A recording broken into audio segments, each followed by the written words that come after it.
My name's Tim Yates, I'm a junior doctor and I'm in core medical training at the moment. I got involved in the BMA because I've always felt that there's no real refuge from political engagement. And you can hide from it in your private sphere, but eventually it comes and it gets hold of you. And as a junior doctor, I was facing all of these different issues, trying to support my colleagues, and really the BMA was the only outlet where I could get support to do that. So in order to get involved in the BMA, what I did was I found out who my regional junior doctors committee were when they met, and I went along to the meeting and I brought my issues with me, and over time I just got more and more involved. Eventually I got elected into a position locally. This is my first conference, so I wasn't 100% sure of what to expect, but I knew it'd be busy, I knew it'd be big, I knew it'd be full of energy, and that's really what I found. I was worried that it would be too complicated, that it wouldn't always be very friendly, but that's not the case.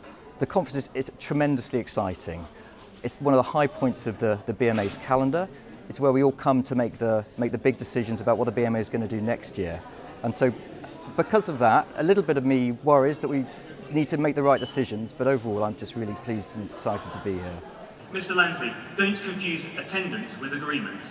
If doctors found it hard to turn patients away on the day, that says nothing about the legitimacy of the government's plans and everything about doctors' professionalism. When you're in the hall, it's a big room, there's lots happening, and it's not always clear what's going on. So the juniors get an extra session right at the beginning of the conference that explains everything, and then you can sit at the back and watch it in practice. There are motions that are put forward by all the different regions, all the different parts of the BMA. Somebody proposes them. They like it when juniors propose them, and I think the juniors always do a better speech anyway. And then you can put slips in to say that you want to support or oppose the motion, and often you're called, especially if you're new to it. So as we saw today, I was up at the front.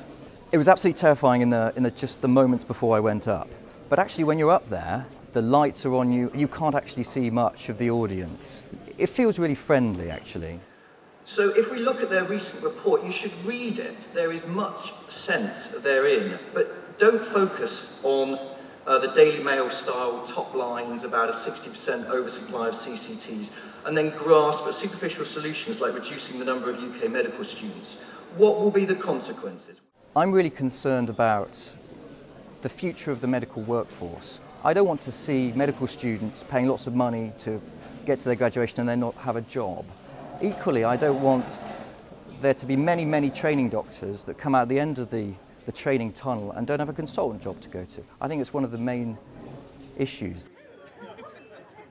It's great to meet all the other juniors. We see each other from time to time, but when I'm in London seeing them, we're doing our work and then we filter off back to our, where we live. And it's great to be in the same place for a few days. You really get to know them, and it just helps with all the other work that we do to have that relationship.